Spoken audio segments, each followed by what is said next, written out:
Good morning, and welcome to Neighborhood Unitarian Universalist Church here in Pasadena, California. Welcome to all members, friends, and guests here both in person and virtually, and it's so wonderful to see everybody's faces in person. Neighborhood Church creates and grows an inclusive community of faith connected by love, spirit, and service. My name is James Coombs, and I'm honored to serve as a member of your Board of Trustees. Today's service is led by our Social Justice Inclusion Coordinator, Luis Campos, who is joined by our Music Director, Dr. Zenaida Robles, and our talented staff and musicians, and choir, excuse me. Thank you for joining us as we continue to prioritize connection over perfection in this hybrid service, which is streamed on YouTube and which we are recording for future viewing. Seating is available in the back for those who want to be sure not to appear in the recording, and we will continuously learn to adapt and create joyful opportunities to be together while keeping our community safe. There are many ways to connect with our church community throughout the week, both in person and virtually. Whether you're new or ready to find new ways to engage, please visit our website and social media to learn more. And here are 2 ways to connect. Ministerial intern Angeline Jackson Whitaker is offering an opportunity online for spiritual attunement and reflection on the second Wednesday of each month from 6 to 6:45 p.m. and a weekly Thursday check-in at 6 p.m. More information and the links to that can be found in the electronic church newsletter. If you did not get a chance to sign up for Chalice Circles, a Chalice Circle drop-in group is taking place today at 1 o'clock, both online and in person in the neighborhood dining room. Today's group will be facilitated by church member Beth Powers. Again, more information can be found in the church newsletter that was emailed out this past Thursday. Today's Share the Plate will be going to the Mary's List Fund, and church member Bruce Austin will be speaking more in depth about this organization during today's service. Neighborhood Church upholds a covenant of right relations through which we commit to act so that the needs of the individual and the greater faith community can be in harmony. We covenant to honor one another, engage one another, and give to one another and our institution. And again, welcome to Neighborhood Church. Whoever you are and wherever you are on your spiritual journey, welcome to this inclusive faith community connected by love, spirit, and service.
Happy Sunday, everyone. It's nice to see faces. It's nice to see people. It's nice to see and say to someone, your mic is not on Zoom. I don't miss that, I have to say. To all the people watching on YouTube, hello and welcome as well.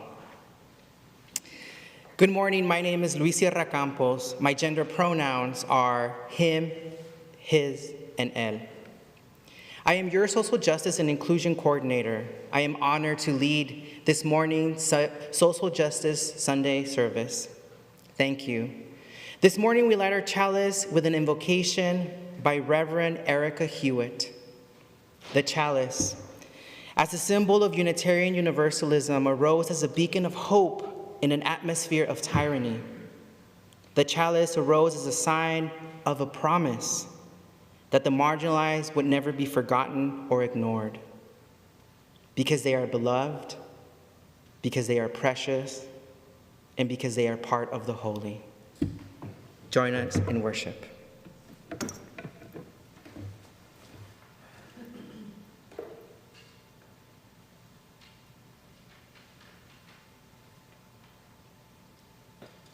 Amen.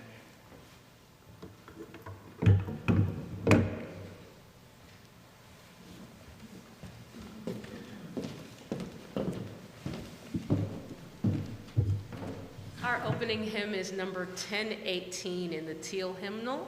I invite you to please stand in body or in spirit and join us in singing, "Come and Go With Me."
All right, y'all, give it up for the choir. I want them to get some love.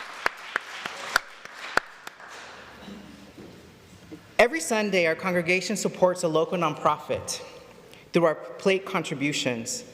This week, our Sunday's offering are designated to Mary's List. Our member, Bruce Austin, who I am trying to scan, there he is, yes, will tell us a bit more about the organization. So I invite him to come up and share a little bit about Mary's List, so you know where this Sunday's contributions are going.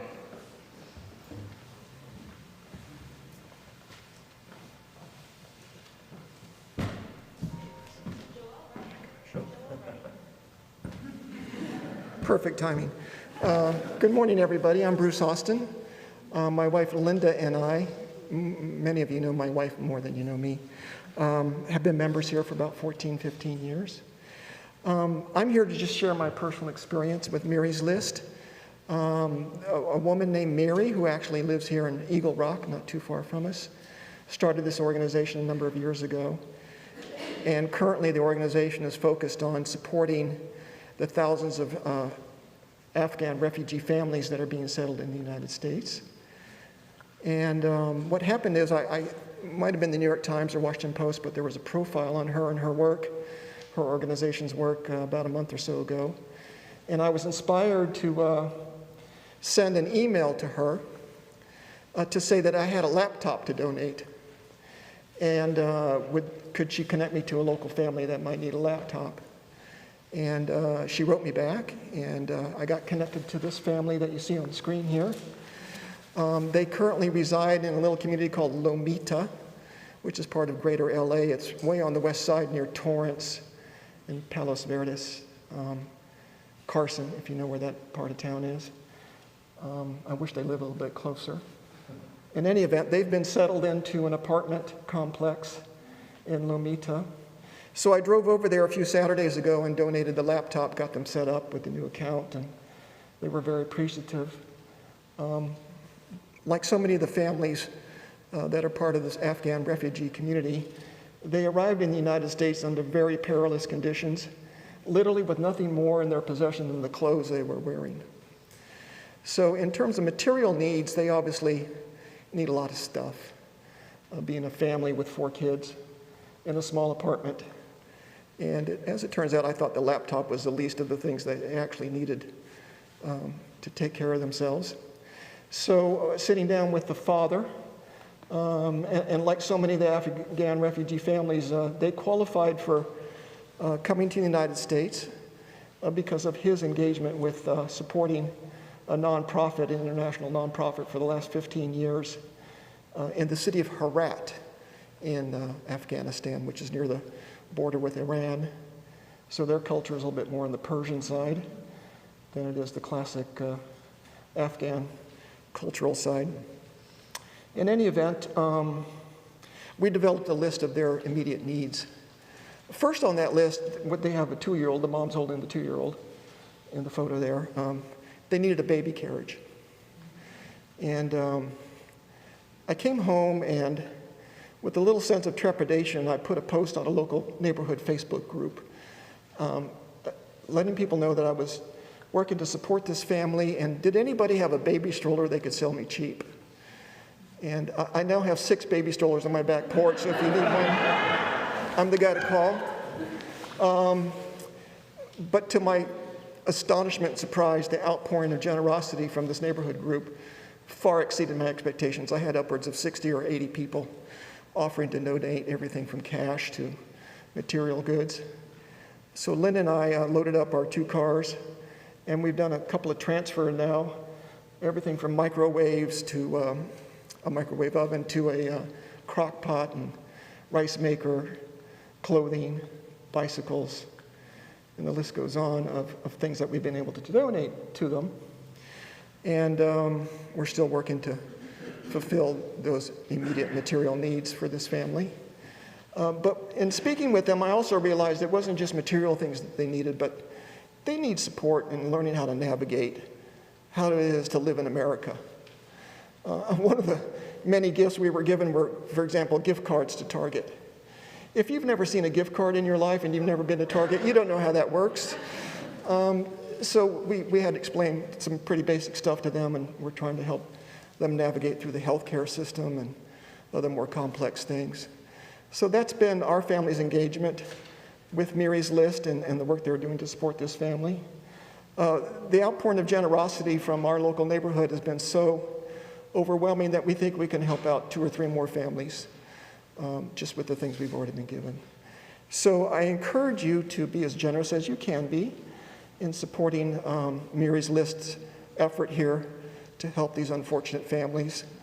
And I thank you for doing that very much, and look forward to continuing our family's engagement with Mary's List as well. Okay, thank you. That's my story. Bye-bye.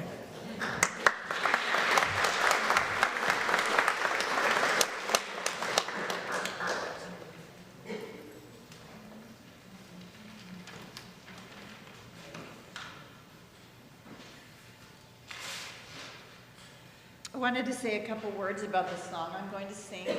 You'll recognize the words. They are on the Statue of Liberty, written by Emma Lazarus, a poet, artist, Jewish activist.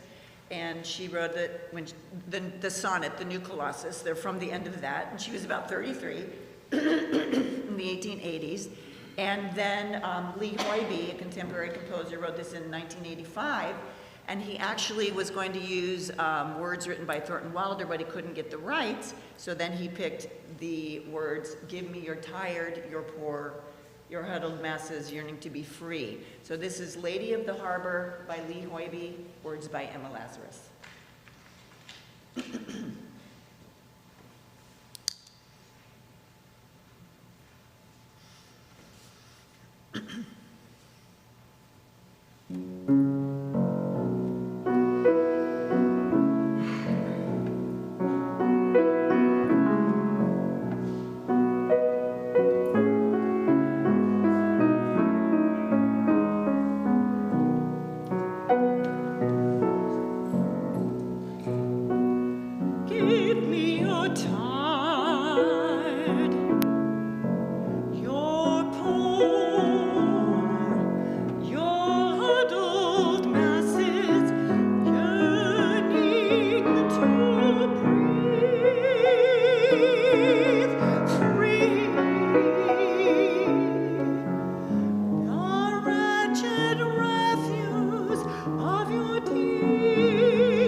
Oh, come on.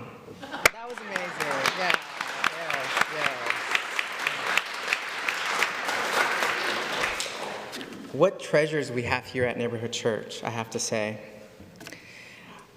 Yesterday was the 5th annual Women's March, and this year's focus was a national call to mobilize and defend reproductive rights. There were over 650 reported actions across the country. On social media, the hashtag for this year's march was #Rally for Abortion Justice. The marches brought women and men from all socioeconomic levels, diverse and marginalized communities such as Black, Indigenous, and other people of color, to a collective conversation asking everyone to mobilize and defend reproductive rights. I had the honor of attending our local event yesterday. Planned Parenthood of Pasadena and the San Gabriel Valley hosted a caravan of choice. Raise your hand if you were there. Yes, there we go. There are some members who were there. If you missed each other's because we were in our cars, I was walking, but other people were in their cars. A caravan that brought you through the city of Pasadena from the Rose Bowl to City Hall. So if you were in traffic, that's what all the commotion was about. In the spirit of yesterday's actions, this morning's prayer by Reverend Teresa Inés Soto widens the circle to embrace queer liberation in the conversation of reproductive rights. Dear trans, non-binary, genderqueer, and gender-expansive friends and kin, and those of us whose gender is to survive, let me explain the word no. I know there's a lot and too much to unpack there, but let me try to sum it up. You are not hard to love and respect. Your existing is a blessing. Your pronouns are not a burden or a trial. They are part of your name, just shorter. Someone getting them wrong is not a poor reflection on you. It is not your fault. Your body really and truly belongs to you, no one else. The stories of your body, the names of your body parts, your body's privacy, the sum of your body's glory is not okay for anyone to press their story onto you. Back to the beginning of our and your liberation. We will find people who are ready who are ready and free to fight for all. We will go on. No one can rename you as other. It can't stick. You and only you are a gift. And being and saying who you are. Mostly, and though your story belongs to you, your joy and complexity is beautiful. However you may choose to tell it or not tell it. Some folks, cisgendered, may take their liberty for an unholy license to tell you otherwise. Please keep to our shared task of healing and getting free. Amen.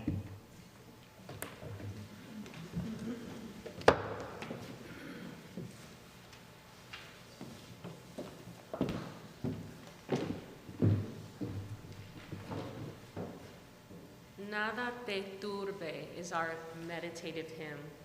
I invite you to remain seated as we maintain this meditative space and sing together in Spanish the words. You'll see them come up on the screen. It's number 1047 in your teal hymnal, if you'd like to follow along.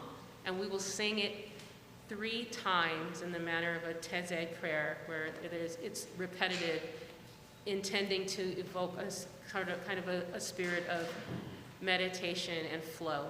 This is Nada te turbe. No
Hello again.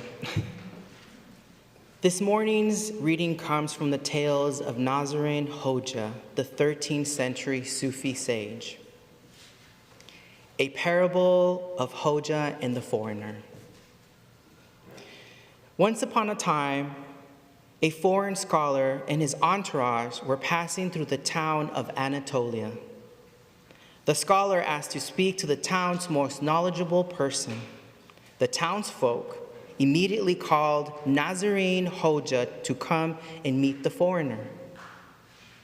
The foreigner did not speak Arabic, and Hoja did not speak any European languages. And so the two wise men had to communicate with signs, while the townsfolk and the entourage watched in fascination. The foreigner used a stick to draw a large circle in the sand, and Hoja took the stick and divided the circle in half. The foreigner drew a line perpendicular to the one that Hoja drew, and the circle was now split into 4.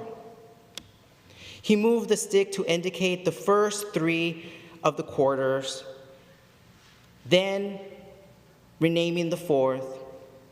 In response, Hoja made a swirling motion with the stick to all of the 4 quarters.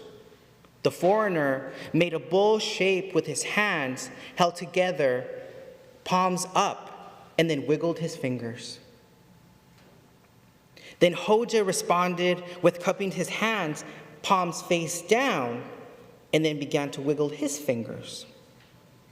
When the meeting was over, the members of the foreign entourage asked him what they talked about, and this is what he said. Nazarin Hoja is a very learned man, he said.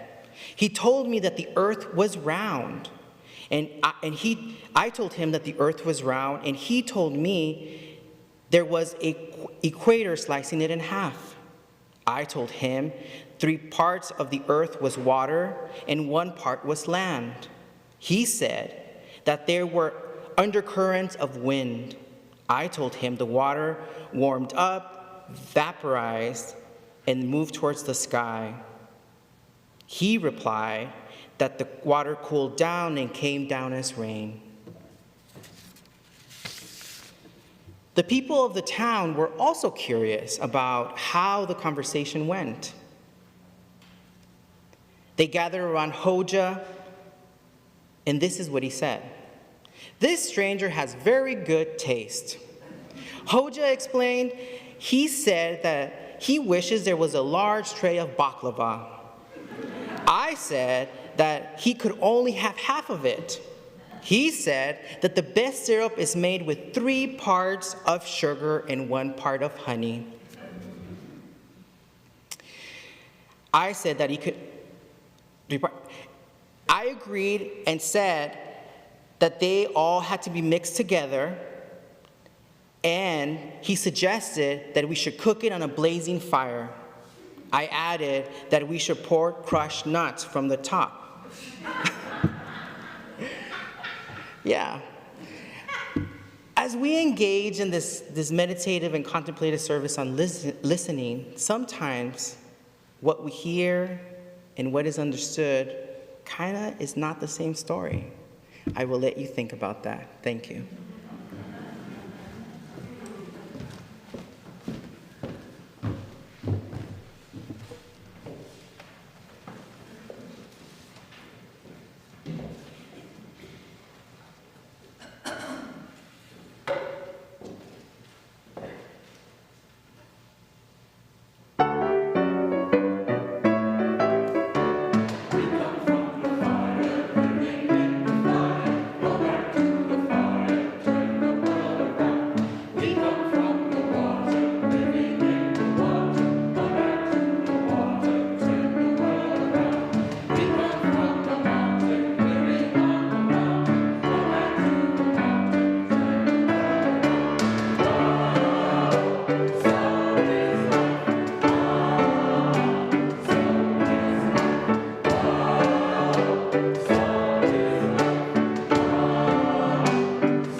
treats. I keep saying they keep coming. Let's give them some more love. They are just, I love the choir. I love the choir. Choirs are like, I love it. This year has made me reflect on the extraordinary promise we make to each other when we openly and lovingly work towards an individual and collective truth. This morning, afternoon, midday, I want to talk about deep listening, listening with our heart. As Unitarian Universalists, we have set principles that remind us to see the inherent worth and dignity of every person. And as a congregation, we engage in mindful advocacy and action in tune with the earth and its inhabitants because we believe in creating a more equitable, just, and peaceful world. I want to speak to you today, my kinfolk of movers and shakers, who listen to the act of love, through which hidden and hard truths can be listened to, can be held, and can be transformed. I think it's fair to say that our current world is based on a culture of talking and sharing over listening. Would you agree? In the book perfectly titled, "You're Not Listening, What You're Missing and Why It Matters," author and journalist Kate Murphy analyzes current research on listening. In her book, she interviews ministers, psychotherapists, bartenders, hairdressers, air traffic controllers, and radio producers, individuals where listening is a central part of their profession. She concludes that in our current digital world, technology is degrading our ability to listen. She explains that after "I love you," the most common phrase uttered in intimate relationship is, "You're not listening." As your social justice and inclusion coordinator, I live in the intersection of deep listening and faith-rooted organizing. As a faith-rooted organizer, I pursue two fundamental questions. Number one, how can I ensure that our community is shaped and guided by our Unitarian Universalist principles and values? How can I co-create with all of you and enable all of our unique gifts and contributions, our superpowers, to broaden movements of justice-making? I see listening with our heart as a first step towards justice. In the United States, Saul Alinsky is seen as the father of faith-rooted community organizing. Alinsky took his inspiration from workers in Chicago in the 1930s. What he witnessed was regular people like you and I, from faith communities like ours, coming together to listen to each other. For those early organizers, they understood the power of listening, probably because they didn't have technology readily available in their hand. And naming common struggles. For me, it's a reminder of just how powerful our ears are as instruments of not just hearing, but of love and justice. When we listen without judgment, it connects us right to our heart, to each other, and to the deepest truth we all seek: to be happy, to be loved, and to be seen. Friends, I invite you to think about how you listen. I invite you to meet each other wherever you may be, to be open and to hear the truth in love. Because one of the biggest acts of generosity you can extend to the world is your undivided attention. Amen and Ashe.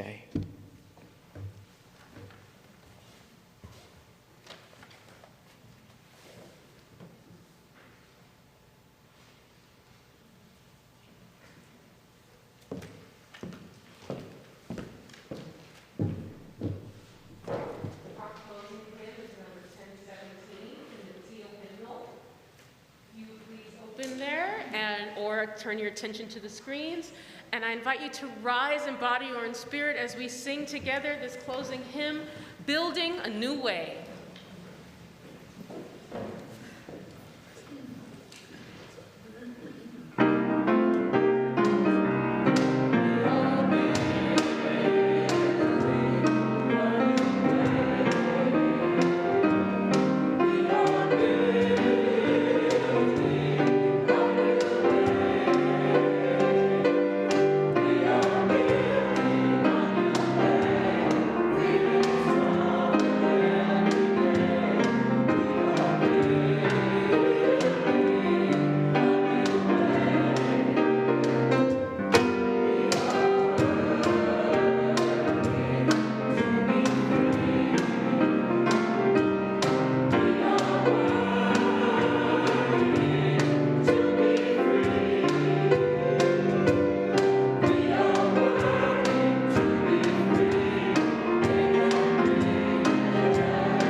Today's benediction comes from as a prayer by Aisha Hauser, a Unitarian Universalist. Aisha Hauser is an accomplished religious educator, facilitator, author, and advocate. Holy disruptor. Some days it feels like it's just too much. Some days I want to hide and shut it all out. Some days I want to channel the ancestors who fought for liberation and for the right to exist. Every day, I want to know when to speak up and disrupt injustice, even in the seemingly insignificant moments. Each moment is significant, each day an opportunity to arise, when we can bear witness and choose to disrupt injustice. Spirit of life, give us the courage and wisdom to be holy disruptors and truth tellers. When called upon, grant us the humility to know that this is a practice. And when we make mistakes, we will try again with love and patience. We are called to the caring and growing of our souls. And we all are in this together. As people of faith who affirm the interdependent web of which we are all a part, we are called to become holy disruptors. You are called to be called holy disruptors because we are all in this together. Amen and Ashe.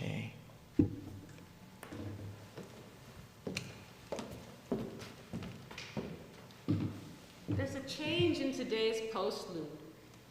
Instead of what was printed on the screens or in the service program today, we will hear Light Breaks the Surface, composed by Wellesley.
Wow, what a treasure, right?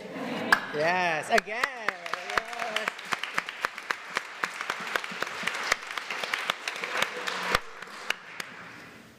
Thank you, everybody, for coming to our 2021 Social Justice Service. It's definitely been an honor. I will be in the patio if you all want to chat. Hugs are welcome. Thank you all for coming.